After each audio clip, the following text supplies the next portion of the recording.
ready here. We're live.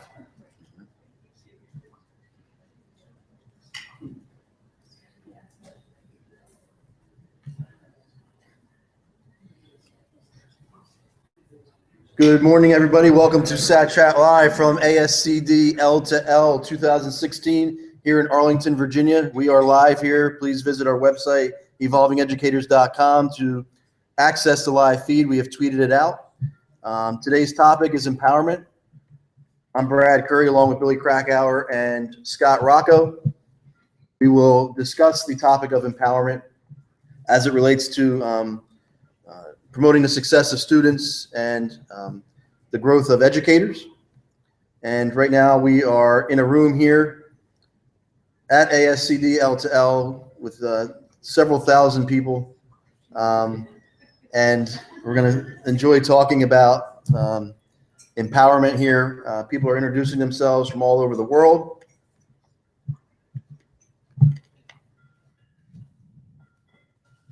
Billy, how's everything going? Everything's going well, Brad. Great conference so far. Great days of learning on Thursday and Friday, and great day of learning today. We have people checking in from all over the world.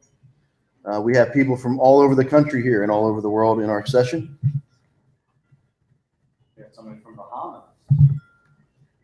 In this room, who's from the Bahamas? All right. We got to have ASCD L to L in the Bahamas next year. We are willing to travel to the Bahamas. I am from Puerto Rico. All right. We're willing to go there too. So in about 6 minutes, we're going to start talking about the first question that'll be tweeted out, probably in a couple minutes, not 6 minutes. Again, the topic is empowerment, and we have Brenda. Where's Brenda from Minnesota? Brenda's here. Hi, Brenda. Brenda's a usual suspect on Twitter. Sat Chat. 6:30 Saturday morning. That's right. That's the minute.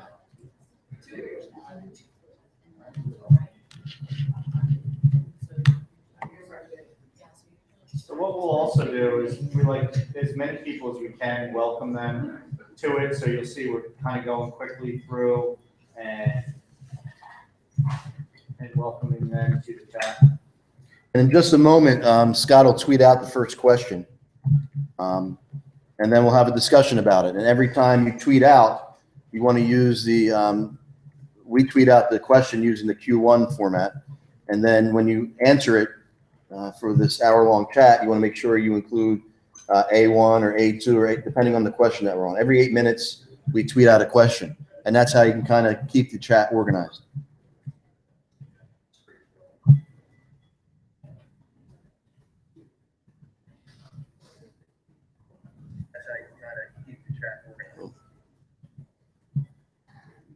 The sound works.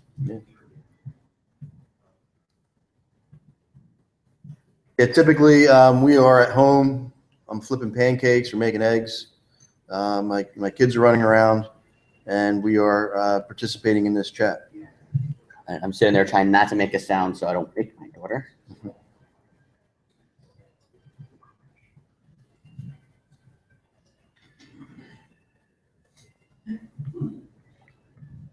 And it's good to say, it's a common etiquette typically to people are saying good morning. You can tell them good morning as well. Tweet at them. Or good day, depending on where they're located.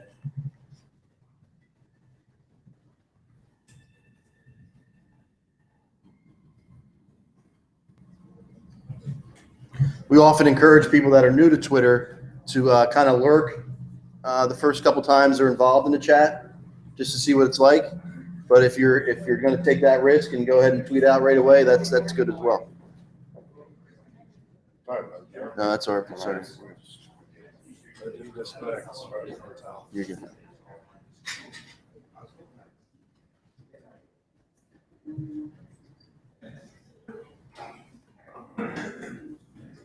I'm going to get ready for the first question. Just going to copy it, but as I said to you, all of them are there on the website. Get ready to put that out. And that'll go out in a minute.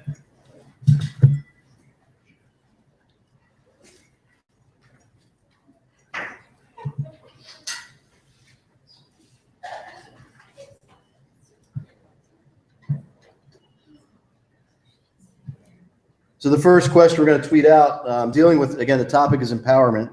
And the first question we're going to tweet out says this: define empowerment as it relates to your role in education. Define empowerment. And then you'll see people tweeting out their insight on whatever the question may be. And it is that.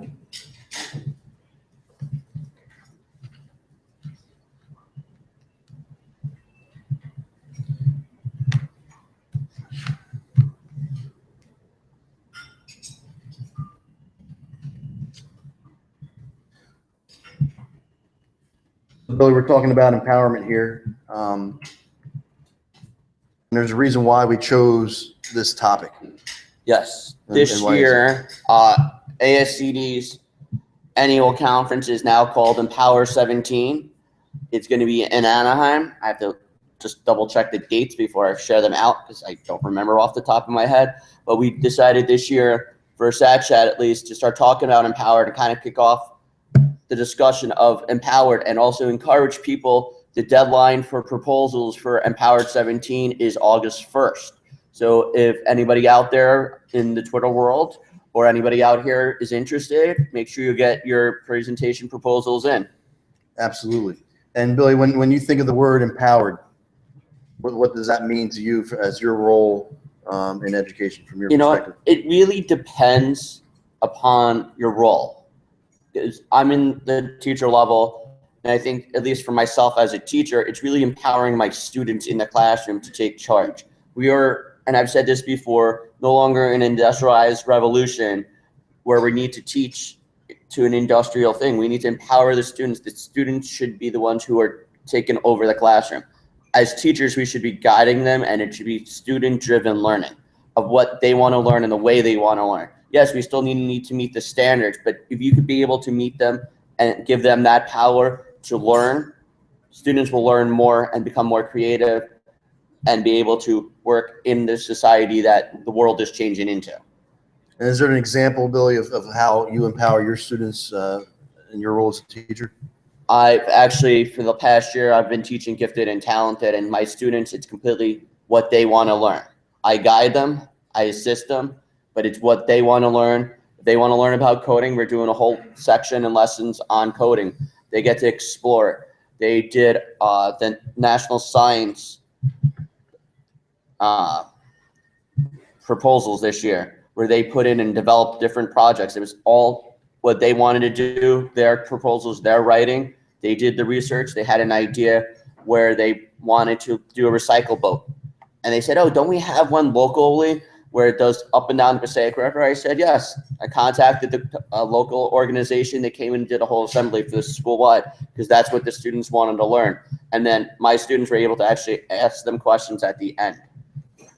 And so when you were utilizing the coding, when you were having kids, when you were empowering students with coding, giving them the autonomy to learn coding, what were some of the sites and resources that you used? One of my favorite sites is code.org. I was also lucky enough where I had gotten 6 Ozobots, which are line following robots, where their students are able to actually code them using similar blocky code, as it's called, online, and the students were able to learn coding that way. So there's so many different ways to do it. There's also Khan Academy and many, many more resources that are out there for coding. So we got tweets coming in here. Scott, what do we have in the feed there with SAT Chat here dealing with question 1? We have a lot of people still kind of saying good morning. They're getting into the chat. A lot of people are now defining it. Teresa Gross, Teresa in the room. Empowering my students to be independent thinkers, learners, risk takers, etc. We've got Pam Moran, who is the superintendent empowerment. For me, means my voice matters. I have agency in my work and believe I can influence. I have freedom and choice. So there's a lot of different people involved here. We've got Jerry Blumengarten, Cybrarian 1. If you're new to Twitter, you might want to follow Jerry. Jerry has a page for everything. He is the librarian to social media. So Jerry is here. You are empowered. When focused on authentic goals, go extra mile. are a constant learner, not afraid to fail and share. And at some point in the very near future, Jerry's going to say, here's my page on empowerment. So he'll give you the link for that. We have a lot of good conversation going on. A lot of people just defining it at this point. And we'll get more detail as we get into the next question, which is going to pop up in a couple of minutes here. And from a leader perspective, piggybacking on what Billy just talked about with how, when teachers are empowered and they empower their students, great things happen. And I think school leaders feel empowered as well when they're given that freedom to push the envelope and to promote the success of students and create a learning environment that is supportive and that really helps kids out in the long run. How you doing? It's funny, when I first saw that, I thought about kids. Mhm. That's the first place I went to as far as. No, that's good. No, it's a good Yeah, conversation. no, I mean, in terms of the focus on empowerment, I actually think the primacy is on the students' empowerment, and that, by extension, empowers the adults. I understand that's accurate as far as Absolutely. And your name again? Peter. Peter. Yeah, Peter. Here in the audience, here we're live at Sat Chat here from ASCD L to L, talking about students when they're empowered. They really can do so much. But as we all know, it's easier said than done. And I think it starts with a commitment by the district, a commitment by the leadership team to really provide an environment that promotes empowerment and promotes autonomy and helps kids out learning the content at hand. In just a moment, we're going to slide into question number 2, and we're going to bring up our first guest in just a moment. So those of you who are new to the chat, you'll see if you're watching my screen and what I'm doing, it's near impossible to read 50, 60 tweets that are coming in at a time. So I'll quickly scan and catch a couple as I go along and read them and look for resources. And then if there's something in there that I really like, I'll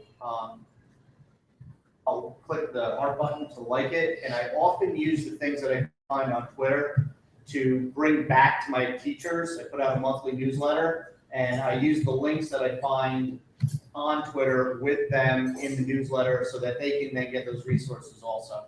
But it's tough. The chat goes pretty quickly, and you need to kind of scan through and read pretty quickly. So you see I kind of go down about 20, 30 tweets, and then I'll go right back to the top and load the next set of them as they come in. And a quick commercial break. I don't know if Scott can bring it up or not, but if you missed the chat, or any chat for that matter, visit Participate Learning or participatelearn.com. Participatelearn.com archives mostly any chat or any hashtag for that matter. And you're able to go to this site and you're able to it's Participate Learn or participate.com. Participate.com. Yeah. They also do conferences as well. Participate.com. Well, a little catch is you need to actually contact them before if it's a conference hashtag they're not aware of, just so they can do it into their database, because it takes a while for them to develop this script in order to do it. So you just punch it in, and it'll give you the archives. Here's an archive from July 16th, July 9th, and previous archives. And I believe they archive the ASCD L to L hashtag, if I'm not mistaken. All right, question 2 is going up. Yep. And our first guest that we're going to bring up here, live from ASCD L to L. People from around the world are watching this live feed. We're going to bring up Carrie Gallagher from Massachusetts to talk about empowerment. Of course, Carrie is ASCD 2016 Emerging Leader. Hi, Carrie. Hi, Brad. How you doing? I'm good. How are you? Good, good. Come on in. Good morning. Good morning. And Carrie and I first, I think, connected through Twitter, following each other on Twitter. Mhm. And we met at ISTE for the first time last year in Philadelphia.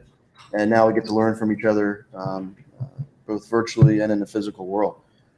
Carrie, you want to tell everybody a bit about yourself here in the audience and the live feed? Sure. I'm from Massachusetts. I'm a digital learning specialist, and I was a middle and high school teacher for 13 years before that. I like to do some work around meaningful technology integration. I also do some work with a nonprofit called Connect Safely. And so we work hard to educate users of connected technology to feel empowered, actually, and not be too worried about or overly concerned about the risks, and help people understand the balance of that empowerment and the possibilities that technology can create with keeping themselves safe, and obviously in my role, keeping our students safe as they use the tech. And before we get into question two, looking at how empowerment transforms teaching, before we get to that, how does your district empower you to do what you need to do? I think the leaders in my district who I talk with and consult with and share with have done a really nice job of making it clear what their vision is for where our school is going to move and what we want for our students, and the path that we are on to get there. They're willing for that path to be a little bit blurry and to adjust as we go. And so I feel empowered to make decisions based on the needs of the people who are in front of me, whether those people are the teachers that I'm coaching and encouraging, or whether that's a group of students who have an idea and just need someone to help them make it happen. So I'm grateful for those leaders. And so looking at question two here, we're live at ASCD, Leaders to Leaders in Arlington, Virginia. Looking at empowerment, how does it transform teaching? I think when teachers feel empowered to give something a shot, it means that they know that if it doesn't go perfectly, they are going to be able to learn from it. They're going to be able to share that learning with their students. Their students are going to be part of that decision making and part of that reflection. And so obviously, as you can hear with what I'm saying, when the teachers are empowered, the students are empowered to try new things, to get creative, to engage with one another, to engage with people outside their classrooms, to try to do things that they hadn't ever done before, to try new tools, to learn from new resources, maybe even to reach out beyond their school or their state or the country to find out what they need. So, yeah. Absolutely. And you recently had a TED Talk, a TEDx talk, correct? Yeah, it was an incredible opportunity. And did you try to weave in empowerment, or what was your TED Talk about? For sure. So my TED Talk was really about asking ourselves as educators and asking our students, what if? So instead of talking about what they need to learn, what if you could learn anything? What would you want to learn, and how can I help you get there? And as we go, if anything is possible in your education, let's look at that 10x or that moonshot thinking. And as your teacher, let me help you reach that place. And don't worry about any barriers. We'll figure out a way to remove them.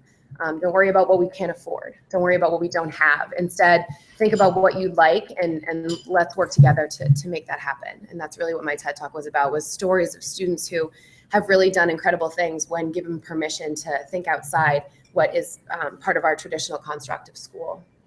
And you can follow Carrie at CarrieHawk02, CarrieHawk02. You can also visit her website, her blog, CarrieHawk02.com.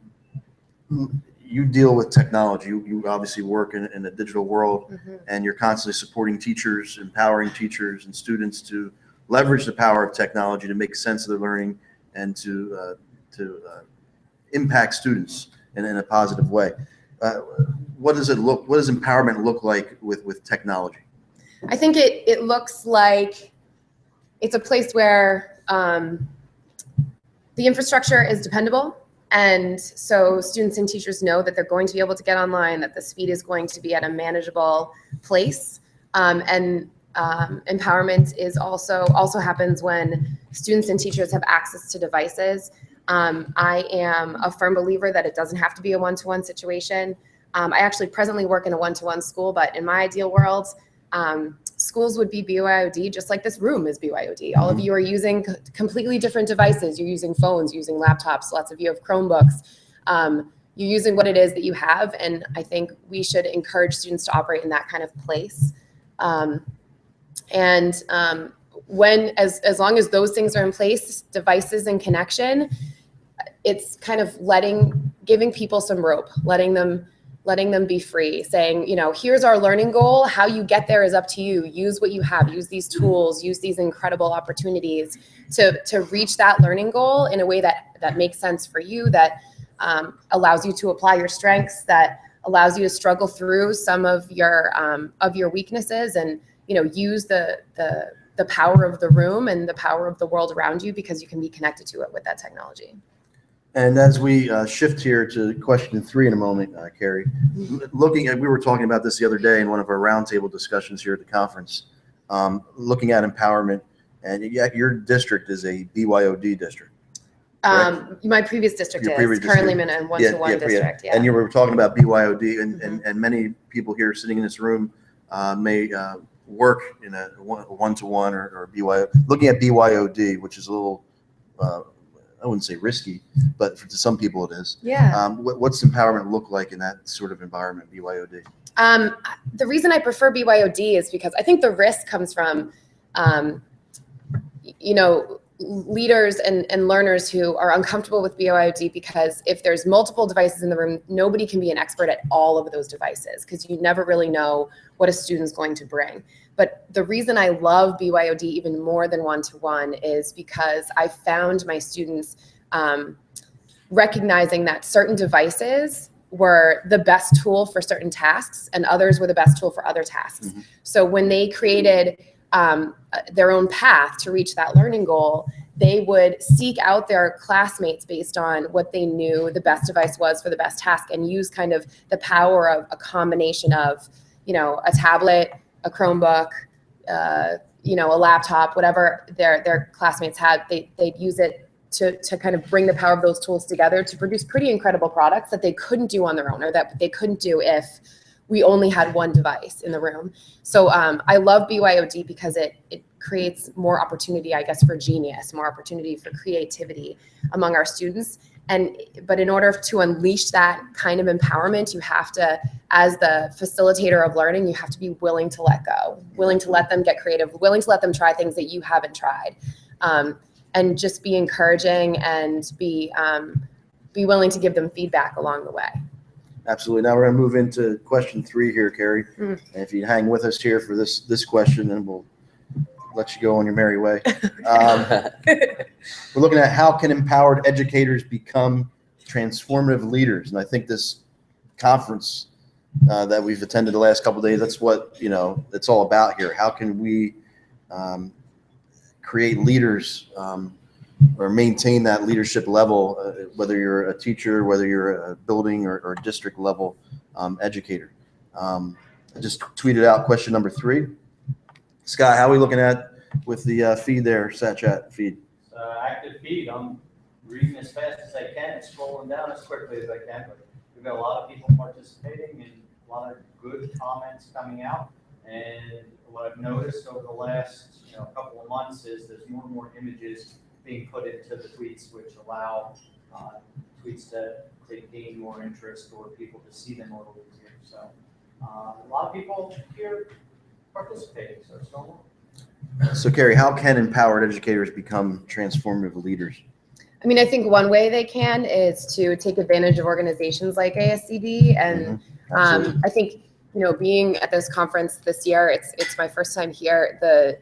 The collective genius around leadership training and strategies is pretty empowering for me. And one of the things I love about the message that I'm receiving here, that I've learned, is you don't have to be someone with a leadership title to be a transformative leader in education. You can be the person who inspires others through your actions, through your words, through your message, through what you write, through what you say, and through your actions. And I think ASCD has done a nice job of making sure that that message is clear, and that we're all leaving here today at the end of the conference, at the end of the day, refueled and willing to have that transformative presence for our students and for our school community.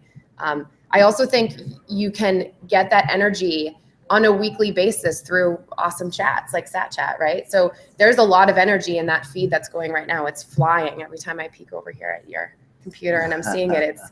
The energy, it's hard not to feel it as you're participating in the chat. And although the room here is pretty quiet because everyone's looking at their screens, you can see people's expressions, you can see the energy in their eyes, you can see, and that can transform you and refuel you to kind of dig back in that next week at your school. You need to use that energies to make sure that your students are then feeling it, your teachers are feeling it, and you're not letting it dwindle over time. We have to be deliriously excited to be in education, and we have to continue to remind ourselves and one another, even when we're frustrated, that this work is important, and it's our job to help our students feel that empowerment. Billy, you've come to ASCD leader to leader, at least for the last 3 years, correct? Yes, correct. And you've seen yourself grow and those sorts of other certain things that you've focused on in this particular conference or over the years that you're working on with a group of people to better yourself and help kids out? You know what, I would say this, you got to empower yourself to collaborate. And the conversation on Thursday night was all about collaboration with our friends at Therapy with Matt and Tom, talking about the importance of collaboration. And the shirt I'm actually wearing today, there's a number of us wearing it. We talked since 2014. We've been using a little thing called Voxer, and we collaborate daily on it. And we have friends in Singapore, who Tammy right over there is in Singapore, and we're able to communicate with her sometimes even real time, and just we shoot ideas off each other and just how we can better ourselves as educators. Mm-hmm. And looking at Twitter, like before this live SAT chat, we had a session on Twitter. How have tools like Twitter empowered you over the years? I mean, it's empowered me to feel like I can walk up to Brad Curry at ISTE and introduce myself because we had chatted on Twitter before, and we connected, and we'd obviously already learned from one another. And I think it's also empowered me to say to my students, this work that you did is really good.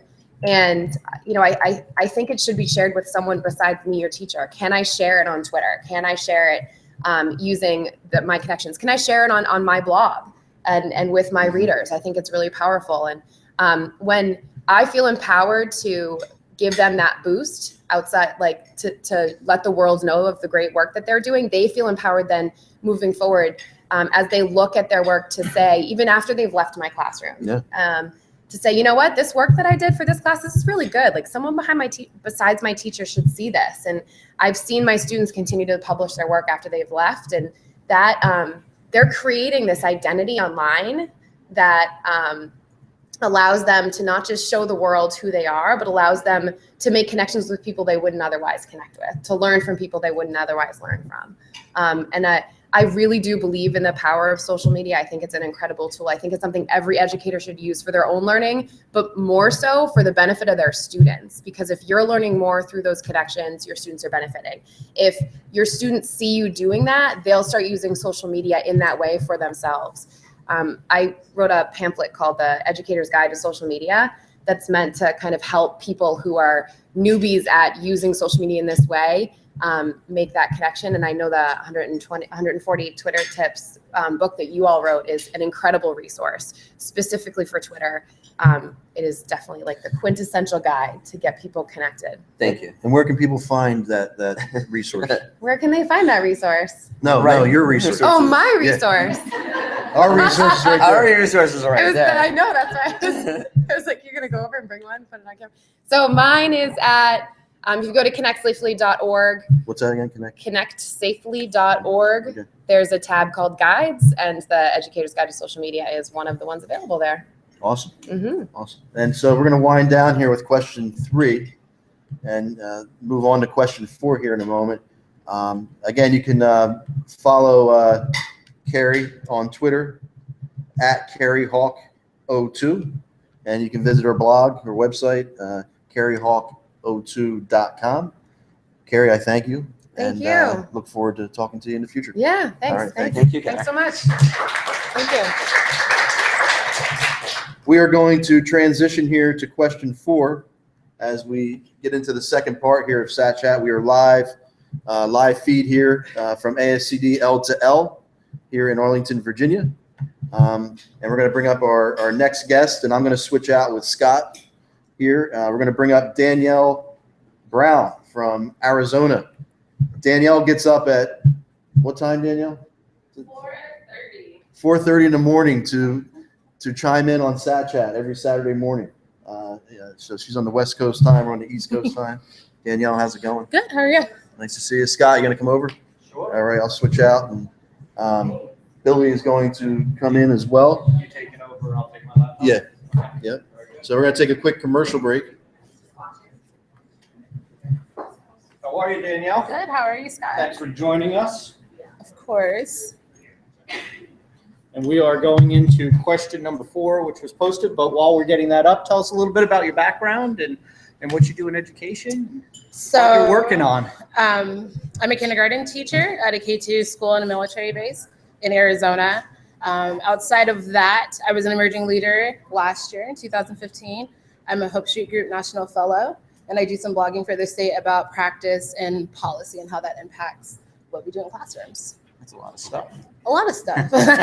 So this is perfect. As a kindergarten teacher, this next question really kind of fits with what you're doing. So we're talking about describe a classroom where students are empowered to be advocates for their own learning. And kindergartners aren't necessarily that independent.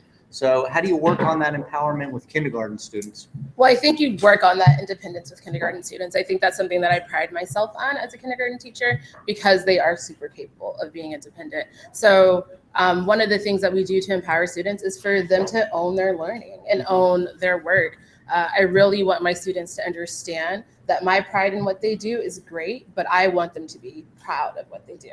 And that happened at the end of the year. There's a little guy, I sent paper home from the beginning of the year where it's like scribbles and scratches. And then the paper that he did the last week where he wrote a paragraph and he's like, that's not my paper. That's not my paper. I can't take that home. And I said, yeah, no, that's you. That's your name.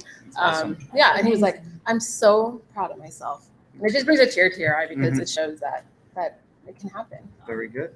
Very good. So it's skills that you're building all year long, and you're seeing that as kids are exiting your classroom. Do you get any follow-up the next year when they get into first grade and seeing how they're doing and the skills that you built on are working? I do. I get follow-up both from the parents, the teachers, and then from the students themselves. Students coming back or down the hallway saying, I did XYZ in first grade today, and it was easy because I knew how to do this. I actually had the experience. So in my population, it's kind of transient. Kids are there for maybe a year or two, and sometimes they'll come back. And so I had my very first kindergarten student come back who's now going into 5th grade and had this picture written for me and this card and said, you know, I still remember the things that we did in kindergarten and now I'm going to 5th grade. And so just that pride in learning. That's also empowering for you as a teacher, that the work you're doing, you're seeing it bloom. Yes. And fantastic. Tell us a little bit about the blogging you're doing. And you said you're doing some blogging and tying in practice and policy. Is that? Yes. So in Arizona, we have a blog called Stories from School AZ, and there's a sister one in Washington where we focus on the things that are going on in the policy realm of Arizona and what that looks like on impact in classrooms. So there's conversation about what funding looks like and how that impacts classroom. And we also talk about some national things that are going on and what that looks like as a classroom teacher. That idea of empowering other teachers and to get the voice out of we're doing X, Y, and Z, and this is what it looks like in my kindergarten classroom 3 hours away from the Capitol. Okay. And what's been the focus of your last blog post? The last blog post actually was about empowering teachers.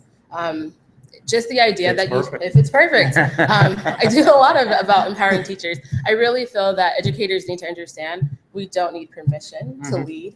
We don't need permission to be empowered. There's so many things that we can own that we just have to get out there and do it. And so, yeah. Very good. Very good. What are you doing with Twitter? Talk to us about how you've connected, who you connect with, and how it's improved your professional learning network. Twitter has been great for me. So originally I joined Twitter in 2009 in college for like the celebrity aspect of it all. Didn't really use it. Then as I became more involved as an educator, I felt the connection. So I live in a very rural place. And I can wake up at 4:30 and connect to Billy and hear about the things that are going on the East Coast. Twitter for me has been a lifeline. It's been a place that I could get outside of what my teachers know, what I know, and reach out to other people. So one of the things that we talk a lot about, and we don't really have a solution for it at this point, but is getting other educators to understand the value of connecting and tweeting and participating on Twitter. Are you finding the same struggles with educators not necessarily interested or don't see the value in it? I do. So there's recently a national board convening in Arizona, and I was asked to do a presentation about why I use social media and what's the importance. And a lot of people said, well, it's just not for me, like social media is for family. Mhm. Or a lot of times you get the whole, it's an age thing. That's not my generation to do Right. social media. And so I share, and I mean, and that's what I get a lot. So I just shared the impact that it's had not only on me as a professional, but the impact on my class. I've been able to take my kindergarten students who don't have many life experiences outside of their kindergarten classroom to connect with students and classes in Canada, Mhm. something they may not ever be able to do without social media.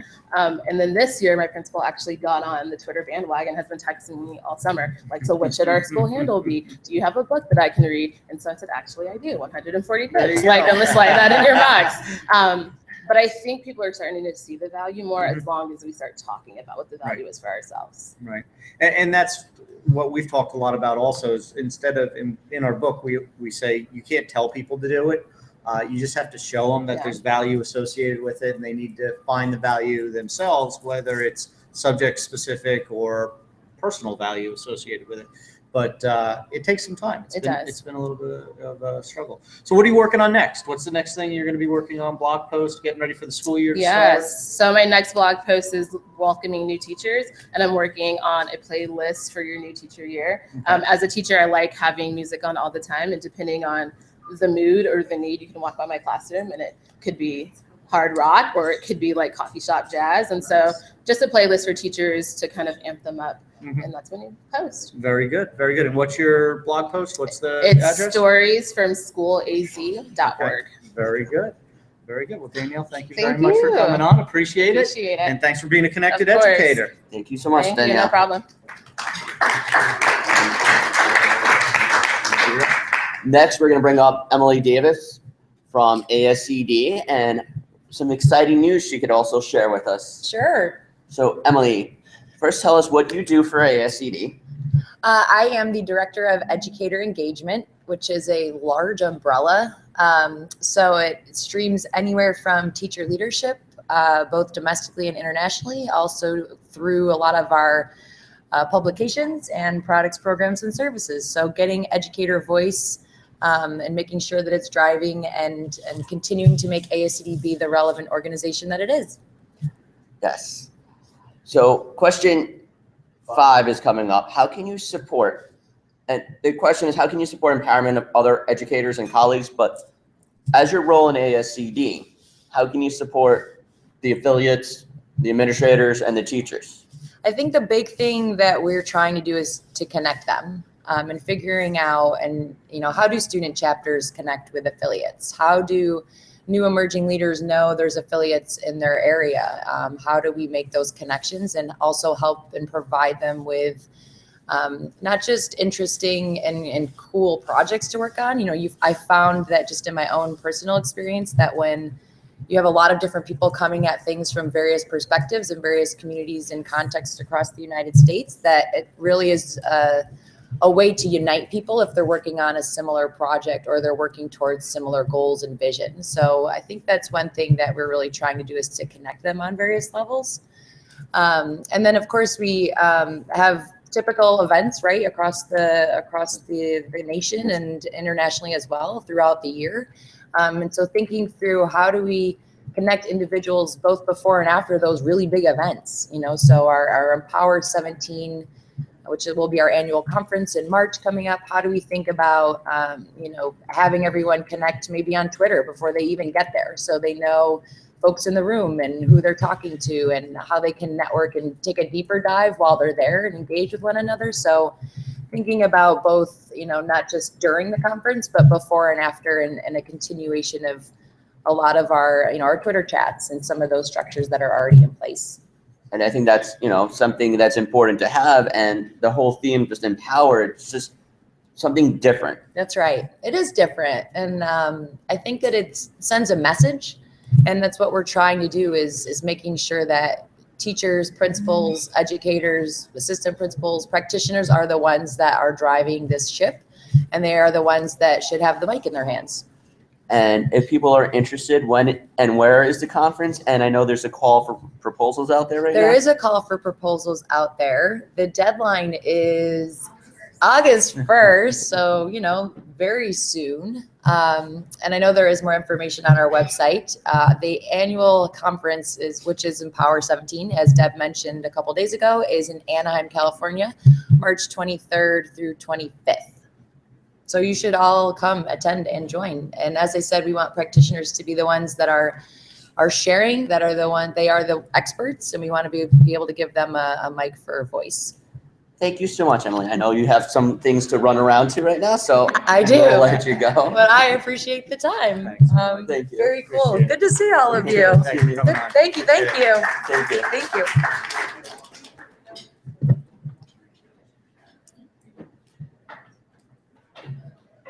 All right, so fifth question is out. We are actually, it goes pretty quick. We're wrapping up here with another question in about 6 minutes.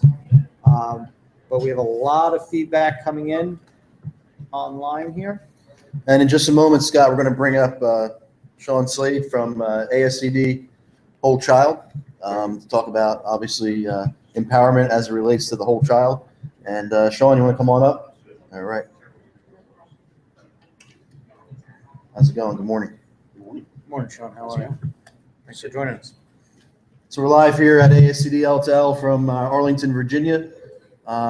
We have many people here in the audience, many people participating on Twitter, many people watching our live feed via the YouTube channel. Sean, why don't you tell a little bit everybody about yourself and then what you do for ASCD? All right, I've been at ASCD for about 5 years, as you can tell from my accent. I'm not originally from here, a little bit further south and west of here.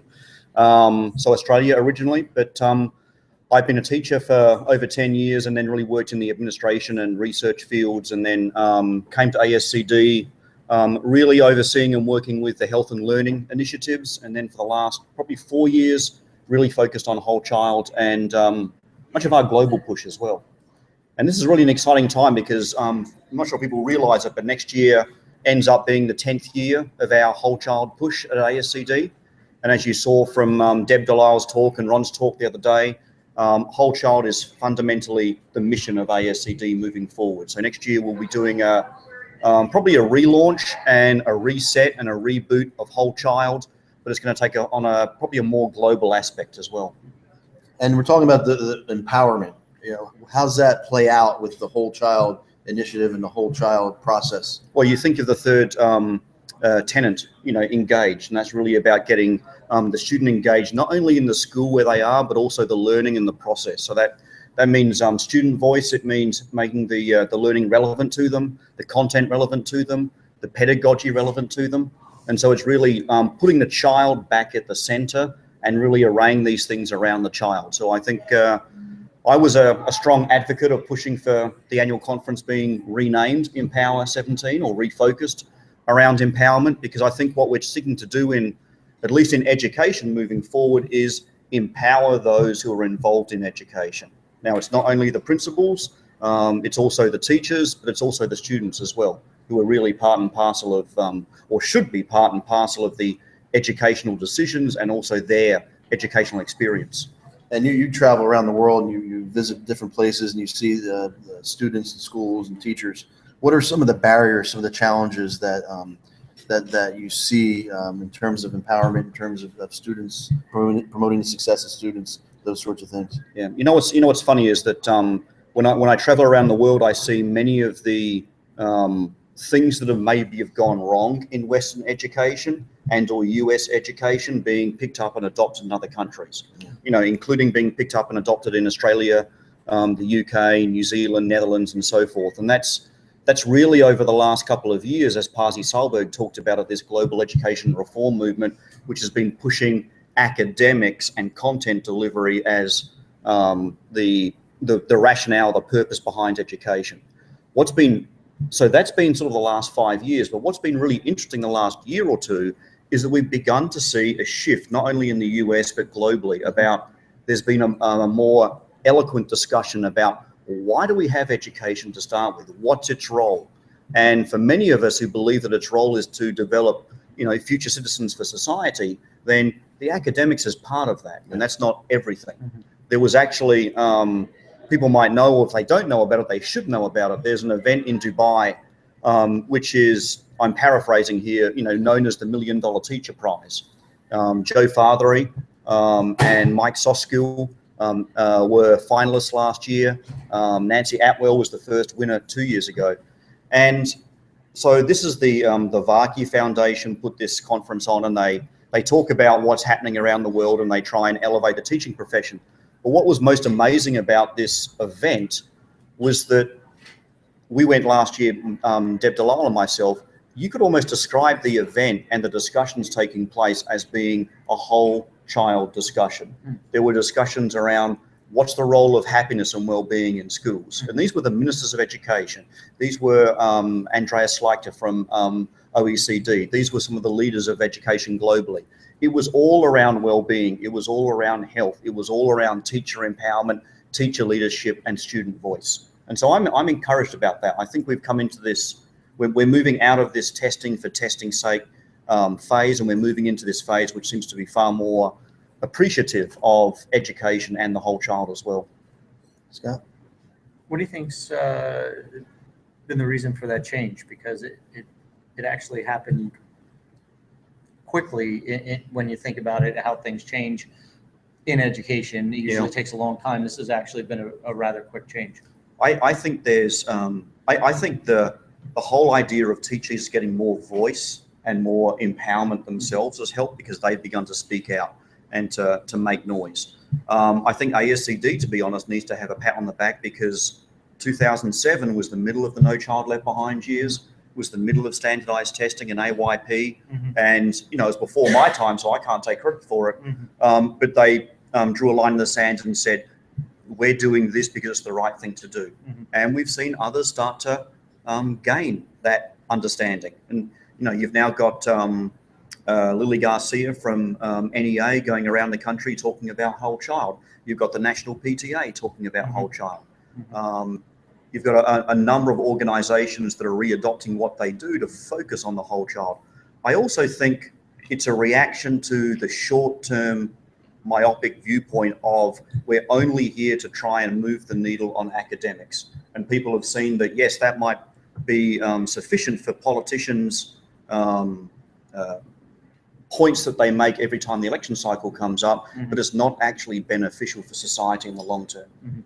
And the last thing I'd say is I actually think PISA, even though I don't agree with only putting things out around math and science and literacy, has been very useful in putting the education debate back onto the front page.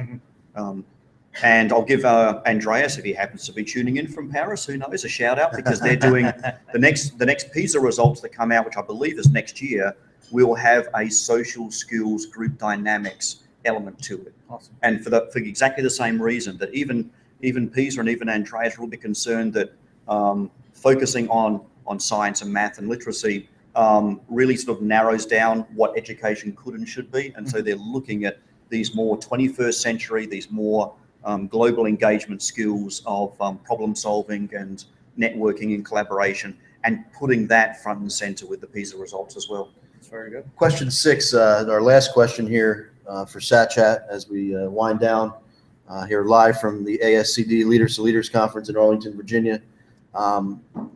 Looking at resources to support empowerment.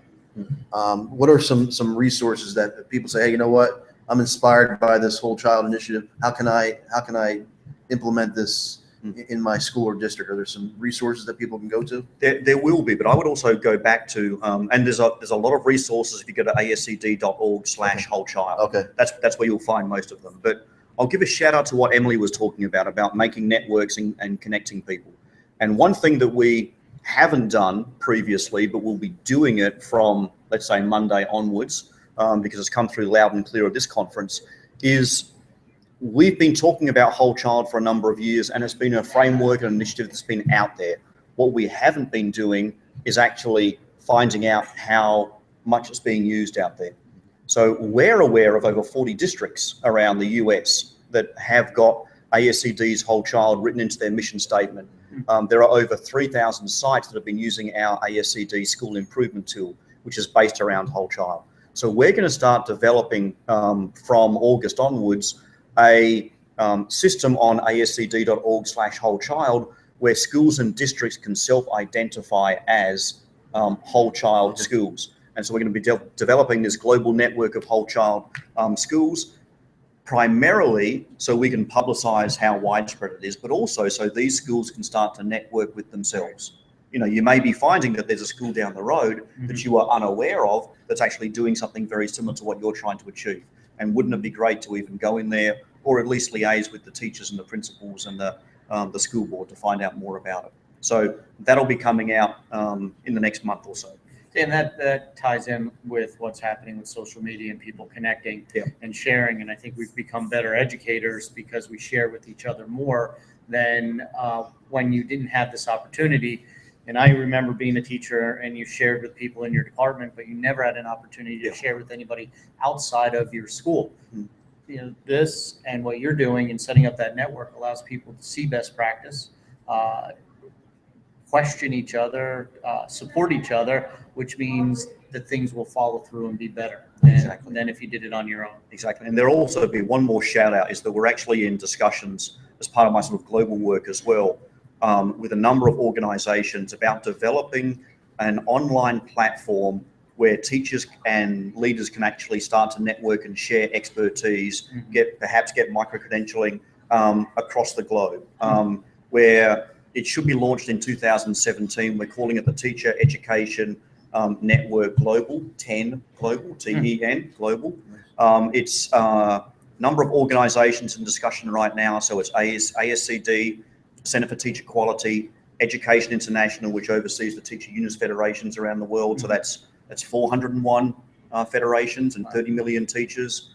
UNESCO Teacher Task Force, IEARN. There's a range of, but that should be coming out as well, so that we can start to, again, as you were saying, just because you happen to be in a rural school in a state and maybe the only school for 50 miles, there's no reason why you cannot collaborate, learn, lead, and even mentor others as well. That's awesome.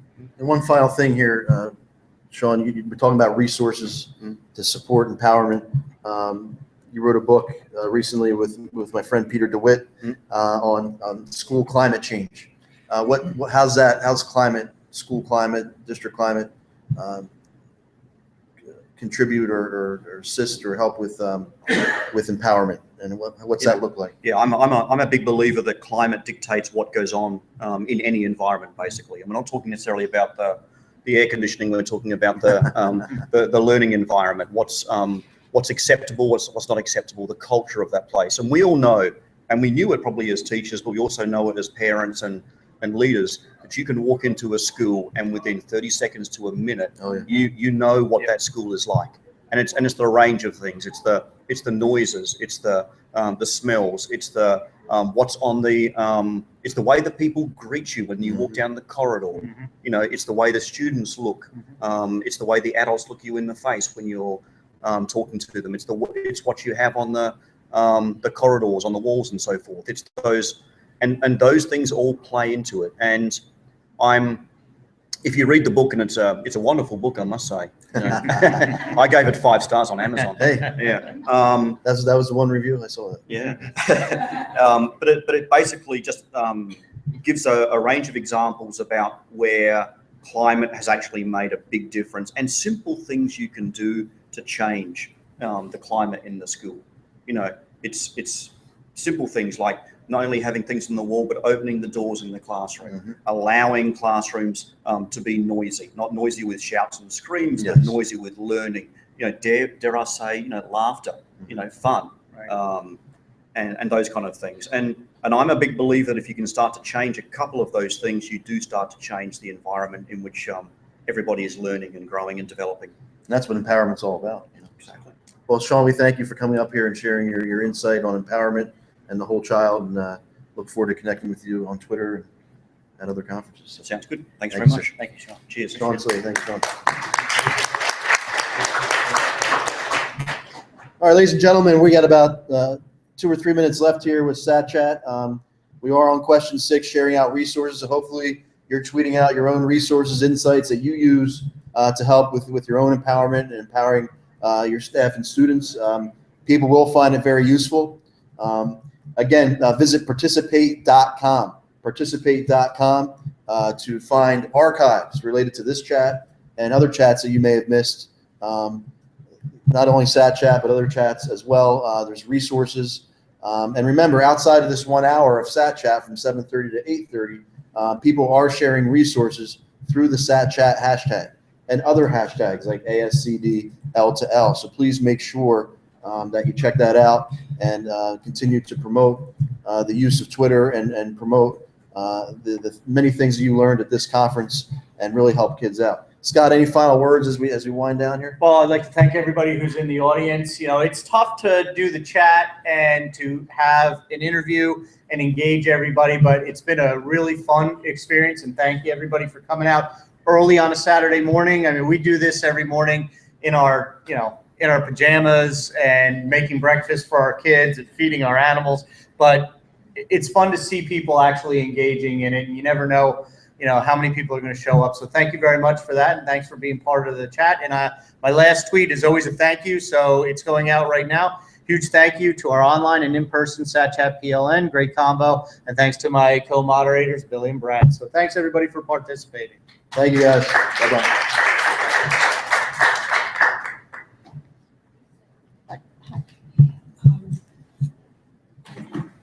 You did a wonderful job. Just so everybody